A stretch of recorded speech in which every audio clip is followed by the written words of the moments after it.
ਰਾਸ਼ਟਰਪਤੀ Trump US ਦੇ ਜਿਹੜੇ ਅਟਾਰਨੀ ਜੇ ਕਲੇਟਨ ਆ ਉਹਨਾਂ ਨੂੰ ਹੁਣ ਨੈਸ਼ਨਲ ਇੰਟੈਲੀਜੈਂਸ ਡਾਇਰੈਕਟਰ ਦੇ ਲਈ ਨੋਮੀਨੇਟ ਕਰ ਰਹੇ ਆ। ਬਿਲ ਪੁਲਟੇ ਨੂੰ ਲੈ ਕੇ ਕਾਫੀ ਜ਼ਿਆਦਾ ਬੈਕਲੈਸ਼ ਹੋਈ ਸੀ, ਇੱਥੋਂ ਤੱਕ ਕਿ ਇਹਨਾਂ ਦੀ ਆਪਣੀ ਪਾਰਟੀ ਦੇ ਰਿਪਬਲਿਕਨਸ ਨੇ ਵੀ ਬਿਲ ਪੁਲਟੇ ਦਾ ਸਮਰਥਨ ਨਹੀਂ ਸੀ ਕੀਤਾ ਵੀ ਇੱਕ ਹੋਮ ਬਿਲਡਰ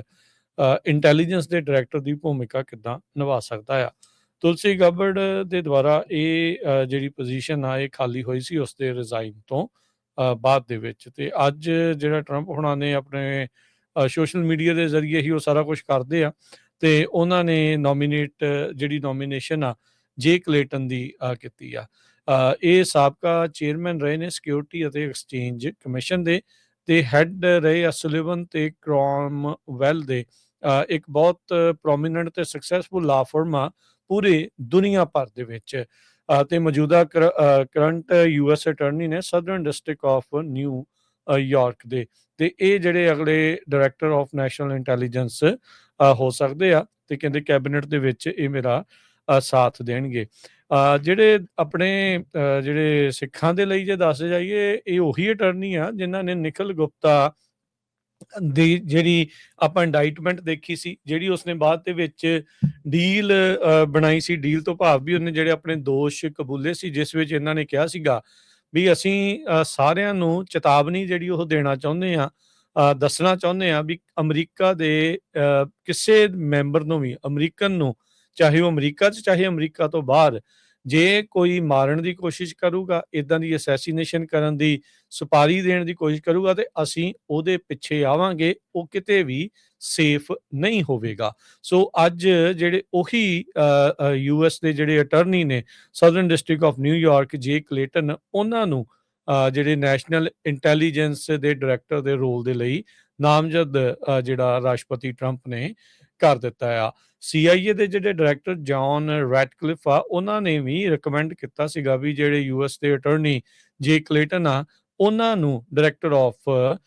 ਨੈਸ਼ਨਲ ਇੰਟੈਲੀਜੈਂਸ ਉਹ ਬਣਾਇਆ ਜਾਵੇ। ਟਰੰਪ ਹੁਣਾਂ ਦੀ ਪਹਿਲੀ ਟਰਮ ਦੇ ਵਿੱਚ ਕਲੇਟਨ ਹੁਣਾਂ ਨੇ SEC ਨੂੰ, ਜਿੱਦਾਂ ਆਪਾਂ ਦੱਸਿਆ ਵੀ ਉਹ ਚੇਅਰਮੈਨ ਰਹੇ ਆ ਸਿਕਿਉਰਿਟੀ ਤੇ ਐਕਸਚੇਂਜ ਕਮਿਸ਼ਨ ਦਾ, ਇਹ ਵੀ ਸੈਨੇਟ ਦੀ ਇੱਕ ਪੋਜੀਸ਼ਨ ਹੁੰਦੀ ਆ, ਸੈਨੇਟ ਦੁਆਰਾ ਨਾਮਜ਼ਦ ਕੀਤੀ ਗਈ ਪੋਜੀਸ਼ਨ ਹੁੰਦੀ ਆ, ਅਪਰੂਵ ਕੀਤੀ ਗਈ 37 ਦੇ ਮੁਕਾਬਲੇ 61 ਵੋਟਾਂ ਦੇ ਨਾਲ ਉਦੋਂ ਉਹਨਾਂ ਨੂੰ ਅਪਰੂਵਲ ਮਿਲਿਆ ਸੀਗਾ। ਸੋ ਇਸ ਮਹੀਨੇ ਦੇ ਵਿੱਚ ਬਿਲ ਪੁਲਟੇ ਨੂੰ ਲੈ ਕੇ ਕਾਫੀ ਜ਼ਿਆਦਾ ਰੌਲਾ ਰੱਪਾ ਪੈਣ ਤੋਂ ਬਾਅਦ ਦੇ ਵਿੱਚ ਹੁਣ ਇਵੈਂਚੁਅਲੀ ਪਰਮਾਨੈਂਟ ਪੋਜੀਸ਼ਨ ਦੇ ਲਈ ਜਿਹੜੇ ਜੇ ਕਲੇਟਨ ਆ ਉਹਨਾਂ ਦਾ ਨਾਮ ਅੱਗੇ ਆਇਆ ਹੈਗਾ। ਰਾਸ਼ਟਰਪਤੀ ਟਰੰਪ ਯੂਐਸ ਦੇ ਜਿਹੜੇ ਅਟਾਰਨੀ ਜੇ ਕਲੇਟਨ ਆ ਉਹਨਾਂ ਨੂੰ ਹੁਣ ਨੈਸ਼ਨਲ ਇੰਟੈਲੀਜੈਂਸ ਡਾਇਰੈਕਟਰ ਦੇ ਲਈ ਨੋਮੀਨੇਟ ਕਰ ਰਹੇ ਆ। ਬਿਲ ਪੁਲਟੇ ਨੂੰ ਲੈ ਕੇ ਕਾਫੀ ਜ਼ਿਆਦਾ ਬੈਕਲੈਸ਼ ਹੋਈ ਸੀ, ਇੱਥੋਂ ਤੱਕ ਕਿ ਇਹਨਾਂ ਦੀ ਆਪਣੀ ਪਾਰਟੀ ਦੇ ਰਿਪਬਲਿਕਨਸ ਨੇ ਵੀ ਬਿਲ ਪੁਲਟੇ ਦਾ ਸਮਰਥਨ ਨਹੀਂ ਸੀ ਕੀਤਾ ਵੀ ਇੱਕ ਹੋਮ ਬਿਲਡਰ ਇੰਟੈਲੀਜੈਂਸ ਦੇ ਡਾਇਰੈਕਟਰ ਦੀ ਭੂਮਿਕਾ ਕਿੱਦਾਂ ਨਿਭਾ ਸਕਦਾ ਆ। ਤੁਲਸੀ ਗਾਬੜ ਦੇ ਦੁਆਰਾ ਇਹ ਜਿਹੜੀ ਪੋਜੀਸ਼ਨ ਆ ਇਹ ਖਾਲੀ ਹੋਈ ਸੀ ਉਸ ਦੇ ਰਿਜ਼ਾਈਨ ਤੋਂ ਬਾਅਦ ਦੇ ਵਿੱਚ, ਤੇ ਅੱਜ ਜਿਹੜਾ ਟਰੰਪ ਹੁਣਾਂ ਨੇ ਆਪਣੇ ਸੋਸ਼ਲ ਮੀਡੀਆ ਦੇ ਜ਼ਰੀਏ ਹੀ ਉਹ ਸਾਰਾ ਕੁਝ ਕਰਦੇ ਆ, ਤੇ ਉਹਨਾਂ ਨੇ ਜਿਹੜੀ ਨੋਮੀਨੇਸ਼ਨ ਆ ਜੇ ਕਲੇਟਨ ਦੀ ਕੀਤੀ ਆ। ਇਹ ਸਾਬਕਾ ਚੇਅਰਮੈਨ ਰਹੇ ਨੇ ਸਿਕਿਉਰਿਟੀ ਅਤੇ ਐਕਸਚੇਂਜ ਕਮਿਸ਼ਨ ਦੇ, ਤੇ ਹੈੱਡ ਰਹੇ ਆ ਸੁਲੀਵਨ ਤੇ ਕ੍ਰੋਮਵੈਲ ਦੇ। ਇੱਕ ਬਹੁਤ ਪ੍ਰੋਮੀਨੈਂਟ ਤੇ ਸਕਸੈਸਫੁਲ ਲਾ ਫਰਮ ਆ ਪੂਰੇ ਦੁਨੀਆ ਭਰ ਦੇ ਵਿੱਚ, ਤੇ ਮੌਜੂਦਾ ਕਰੰਟ ਯੂਐਸ ਅਟਾਰਨੀ ਨੇ southern district of new York ਦੇ, ਤੇ ਇਹ ਜਿਹੜੇ ਅਗਲੇ ਡਾਇਰੈਕਟਰ ਆਫ ਨੈਸ਼ਨਲ ਇੰਟੈਲੀਜੈਂਸ ਹੋ ਸਕਦੇ ਆ, ਤੇ ਕਹਿੰਦੇ ਕੈਬਨਿਟ ਦੇ ਵਿੱਚ ਇਹ ਮੇਰਾ ਸਾਥ ਦੇਣਗੇ। ਜਿਹੜੇ ਆਪਣੇ ਜਿਹੜੇ ਸਿੱਖਾਂ ਦੇ ਲਈ ਜੇ ਦੱਸ ਜਾਈਏ, ਇਹ ਉਹੀ ਅਟਾਰਨੀ ਆ ਜਿਨ੍ਹਾਂ ਨੇ ਨਿਖਿਲ ਗੁਪਤਾ ਦੀ ਜਿਹੜੀ ਆਪਾਂ ਇੰਡਾਈਟਮੈਂਟ ਦੇਖੀ ਸੀ, ਜਿਹੜੀ ਉਸਨੇ ਬਾਅਦ ਦੇ ਵਿੱਚ ਡੀਲ ਬਣਾਈ ਸੀ। ਡੀਲ ਤੋਂ ਭਾਵ ਵੀ ਉਹਨੇ ਜਿਹੜੇ ਆਪਣੇ ਦੋਸ਼ ਕਬੂਲੇ ਸੀ, ਜਿਸ ਵਿੱਚ ਇਹਨਾਂ ਨੇ ਕਿਹਾ ਸੀਗਾ ਵੀ ਅਸੀਂ ਸਾਰਿਆਂ ਨੂੰ ਚੇਤਾਵਨੀ ਜਿਹੜੀ ਉਹ ਦੇਣਾ ਚਾਹੁੰਦੇ ਆ, ਦੱਸਣਾ ਚਾਹੁੰਦੇ ਆ ਵੀ ਅਮਰੀਕਾ ਦੇ ਕਿਸੇ ਮੈਂਬਰ ਨੂੰ ਵੀ, ਅਮਰੀਕਨ ਨੂੰ, ਚਾਹੇ ਉਹ ਅਮਰੀਕਾ 'ਚ ਚਾਹੇ ਅਮਰੀਕਾ ਤੋਂ ਬਾਹਰ, ਜੇ ਕੋਈ ਮਾਰਨ ਦੀ ਕੋਸ਼ਿਸ਼ ਕਰੂਗਾ, ਇੱਦਾਂ ਦੀ ਅਸੈਸੀਨੇਸ਼ਨ ਕਰਨ ਦੀ ਸੁਪਾਰੀ ਦੇਣ ਦੀ ਕੋਸ਼ਿਸ਼ ਕਰੂਗਾ, ਤੇ ਅਸੀਂ ਉਹਦੇ ਪਿੱਛੇ ਆਵਾਂਗੇ, ਉਹ ਕਿਤੇ ਵੀ ਸੇਫ ਨਹੀਂ ਹੋਵੇਗਾ। ਸੋ ਅੱਜ ਜਿਹੜੇ ਉਹੀ ਯੂਐਸ ਦੇ ਜਿਹੜੇ ਅਟਾਰਨੀ ਨੇ southern district of new York ਜੇ ਕਲੇਟਨ, ਉਹਨਾਂ ਨੂੰ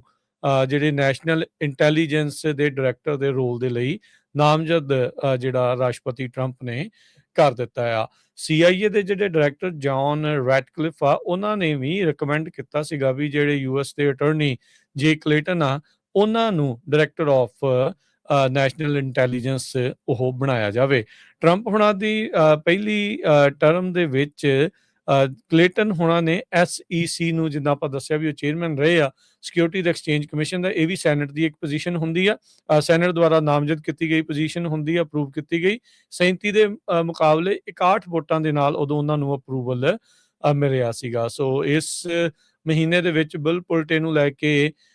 ਕਾਫੀ ਜ਼ਿਆਦਾ ਰੌਲਾ ਰੱਪਾ ਪੈਣ ਤੋਂ ਬਾਅਦ ਦੇ ਵਿੱਚ ਹੁਣ ਇਵੈਂਚੁਅਲੀ ਪਰਮਾਨੈਂਟ ਪੋਜੀਸ਼ਨ ਦੇ ਲਈ ਜਿਹੜੇ ਜੇ ਕਲੇਟਨ ਆ, ਉਹਨਾਂ ਦਾ ਨਾਮ ਅੱਗੇ ਆਇਆ ਹੈਗਾ।